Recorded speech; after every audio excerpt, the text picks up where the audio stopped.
Greetings, family. We're live on Revolutionary Cam. This is Bomani Tayemba, and we're here at Bomani Technology Studio for another top-notch production. I'm here with my good brother, Kofi Bruce. What's up? Yes, and we're here to talk about consciousness, Black Pan-African consciousness. And we're here to use a few books as a reference. We're not going to go in detail about the books, but we're definitely going to show you them. First, I want you to pick up your two books you have over there. Okay, right? yeah, I'm gonna start off with this one.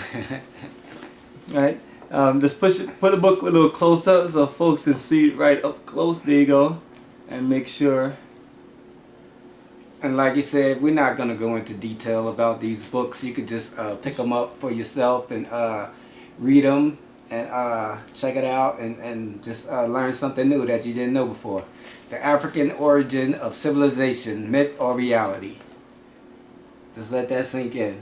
Perfect, and I got the African-centered consciousness versus the New World Order, Garveyism in the Age of Globalism by Dr. Amos Wilson. All right, and your next book?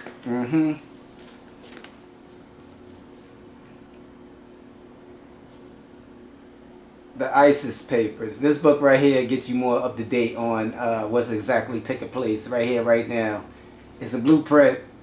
Your hands are blocking It's a Dr. blueprint. Wilson. He has a blueprint to better understanding to the situation that we actually facing in right now in 2018. Perfect. And read out the name. Oh, Dr. Francis Cresswell, of course. Oh yeah, absolutely. You know, Of course.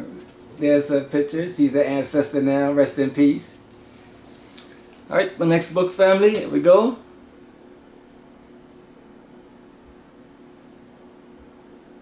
Alright, so this is the falsification of African consciousness, Eurocentric history, psychiatry, and the politics of white supremacy. White supremacy. By Dr. Amos Wilson. Amos Wilson. So, family, we're here to talk about Black consciousness.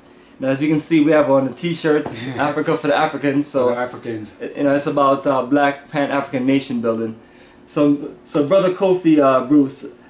When and how did you start in the world of this consciousness, and how did it develop? Oh, I guess I was one of the lucky ones. It started when I was a child. Like ever since my first thought, I can remember asking questions and nobody being able to explain the answers to me. So, and I remember the very first time I went to school here in America, and I seen all the presidents' faces across the room. And all of them were white.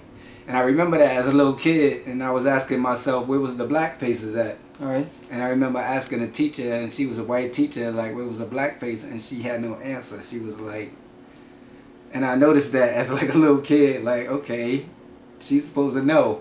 Why she don't know? So then I just started asking myself questions about everything, and it just grew and grew and grew and grew and grew till I was able to purchase my own books and do my own reading, because it was no internet back then. Oh yeah, nobody to just watch videos from and then just listen to audio books. You had to go to the lectures and then buy the tapes of the lecture that was taped at that time. Like, it was no internet where you could go on YouTube and just look up all these lectures. So when these people came to town, like all these professors and people that knew a lot more than I did, I used to go at like a young age. And then I just started learning more and more and more till one day I got the answers that I guess I was looking for, and it hit me. So I just knew. So ever since then, I've just been reading and studying, trying to find out more and more and more about this existence that we're going through. So perfect. The two books that you brought over, are those two of your favorite books dealing with this Well, I don't know about dealing with us as a people. Yeah, I don't know about my favorite. This was once my favorite. Right. Because I remember buying this one here at a young age, like maybe 14 years old. Wow. Yeah. That must have been like over your head or blew your mind. Yeah. You're talking about like anthropology. I couldn't even get through the first couple of pages because it was too deep for me. So I sat it down. Because, And you were reading that as a teenager, basically in the high school, like 9th, 10th grade? Well, I was like 14 and like 8th, That's powerful. 9th grade. Yeah. I didn't start reading my first Pan-African history book until I was about in my mid-20s, about 25. Oh nah, I started going deep. But you know what's funny is the first book I ever got was from my mother. Yeah, I remember I was telling her about, you know, what I was learning and the things I was going through. So she went in the closet and pulled out this book, this yellow book called Great Black Thinkers of the 20th Century. And I opened it up and I started reading about Malcolm X. That was that age. Yeah, that was my first time like really doing my own research about who Malcolm X was. Because, you know, before then you grew up, you hear about Malcolm X, but you know, at that time, it was like they tried to make him out like a bad guy. Yeah. So you're young, you don't know. You know, when an adult tell you that's a bad guy, that's the bad guy. You know what I'm saying? No, not even thinking for yourself. You just got to do what they say. So, but then I start hearing his words out his mouth, and it gave me a better understanding through his own instead of somebody else's. So he gave me a clear perspective. And then things he said got me doing more research and looking up more people that I heard of but I never got into. Like Malcolm X actually led me to Marcus Garvey. Oh, excellent. Yeah. And how did that work out as far as that connection? Oh, it was perfect because when I started reading Marcus Garvey, it was like things I never knew. You know, it was amazing how he thought. You know, so especially at that time, it was nobody I knew that thought like he did. Like Marcus Garvey, like we never learned that in school. So yeah, you got to do your own research. That's powerful. So definitely, I appreciate you sharing that, family. So it's never too early, family, to learn about our roots, culture, history, and all of our greatness. You should start off early. Yeah. So for those who have children, that's what we have to do. You know, we have to get them connected to the Black Pan-African consciousness at an early age. The reason I put the word Pan-African in there is because you're looking at African people across the entire globe. I myself from Jamaica, my brother Kofi Bruce from here in the U.S. And the thing of it is like so much of us connect, and then we have some of our brothers there in Ghana. We connect, but it's like we're global. So what we're looking to do is just put our energy together and just open up our minds beyond just thinking that it's about this Black America. The reality of it is, yes, most of us are here living in America. So that is the foundation. So I'm going to go back to the books of things I got here. Dr. Amos Wilson. We're talking about the falsifications of African consciousness. The reality of it is, it's like if we continue to just depend on our oppressors to educate us about who we are and what we are about, then, we'll fail. So, that's one of the things, reason why we have psychologists who have done the research. And that's why I tell people, the research and the structures have been put in place. We just have to follow the game plan. And every time we put up a book in front of you, that's the research, that's the game plan that's been laid out. And for us to follow through, absolutely. And these are back-to-back classics. Amos Wilson, Yeah, to speak on this one, the falsification of African consciousness. This goes back to what I was just saying about when I was in pre-K or kindergarten, and I asked the teacher the questions about where the Black people was. That was my start off to my African consciousness being falsified and being embedded in me, that not to have my own thoughts. So it's very important as Black people to go deep within yourself and do your own research and trust your own scientists and your own psychologists and everyone else, your own teachers, your own history teachers. It's like we trust our enemies so much, we're afraid to pick up books that we write. We always think that we gonna lie and they gonna tell us the truth, but it's the opposite. So yeah.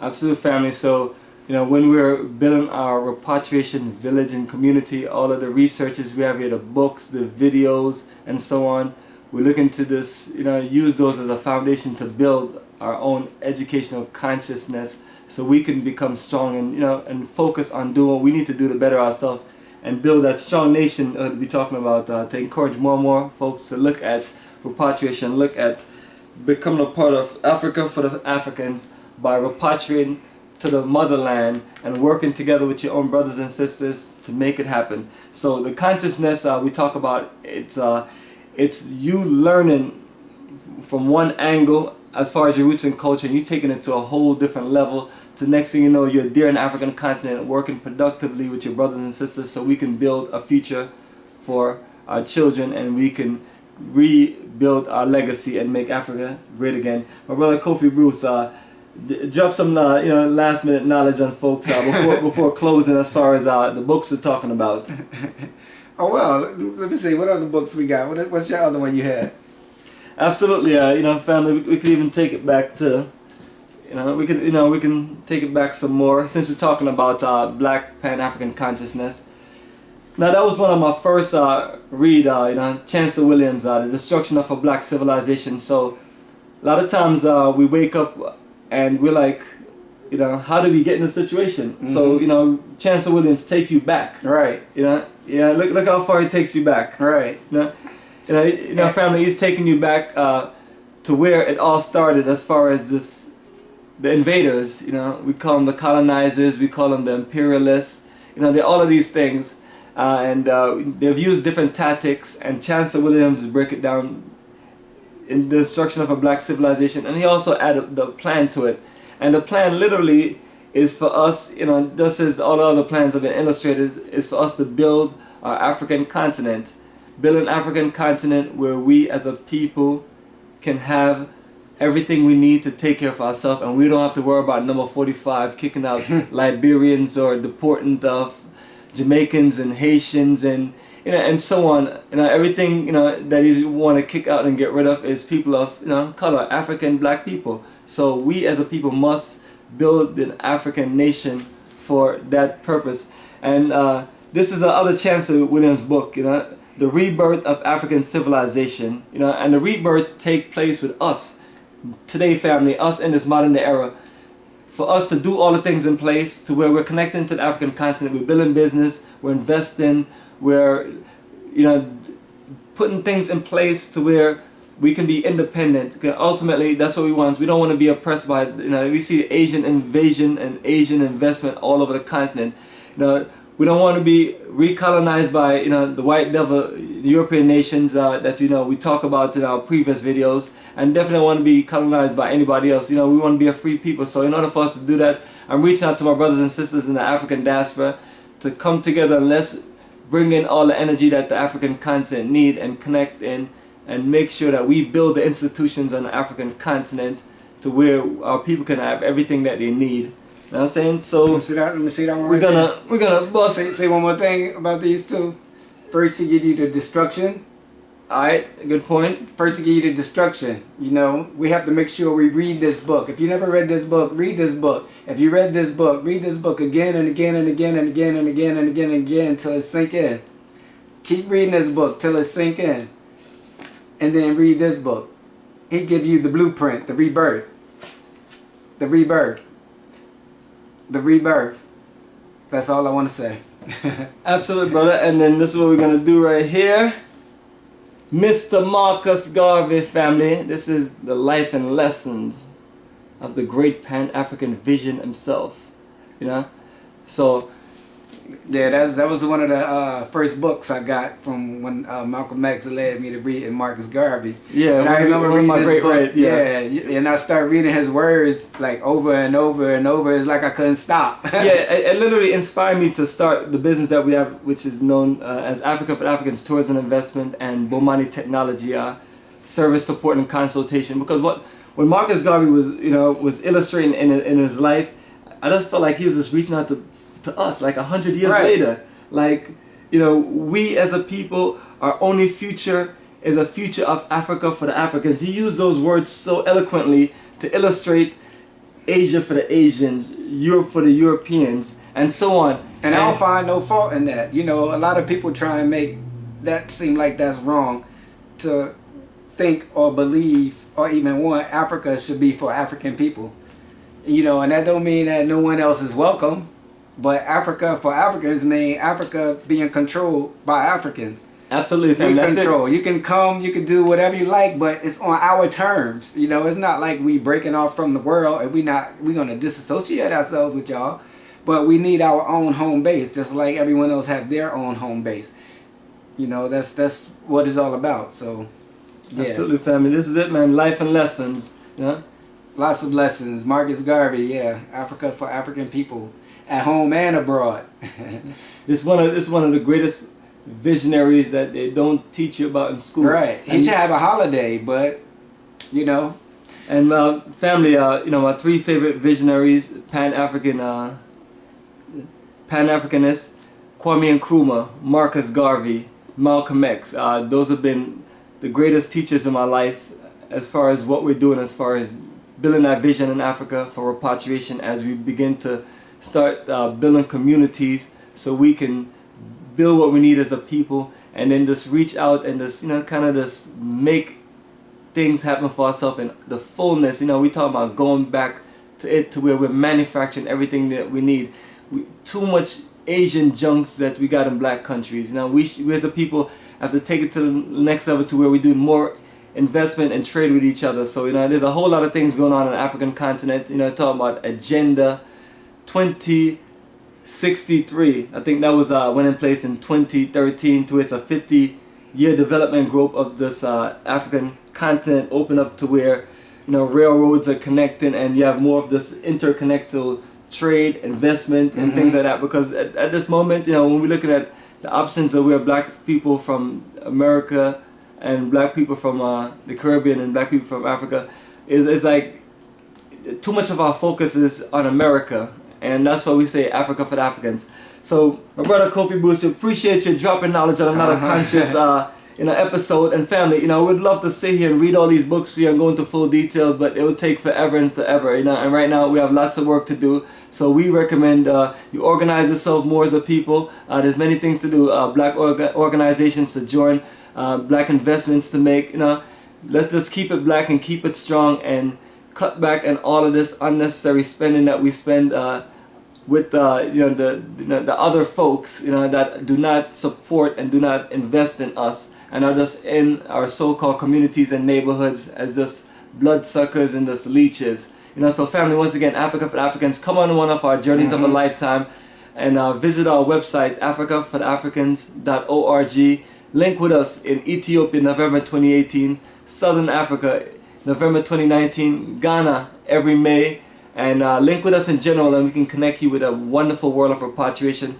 Our YouTube channel has lots and lots of videos talking about repatriation investment and giving you clarity, not just my own physical words, but a lot of my brothers and sisters who have made the move and everything. So family, it's a wonderful movement, but we as a people got to do work. It's nothing to glorify. We definitely have to be excited, but it's more work than everything else. So family, tell him, brother Kofi Bruce, what it's all about. It's about works, right? It's all about work. And you can add the S on the end, works. Yeah, you gotta put the work in to develop you. Yeah.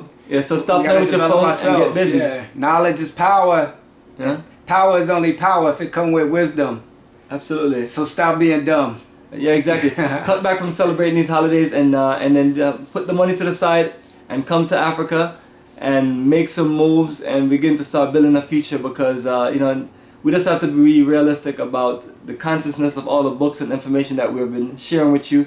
It also really tells you that we never know when the end of our future is in America, no matter how glorious we think we may have come.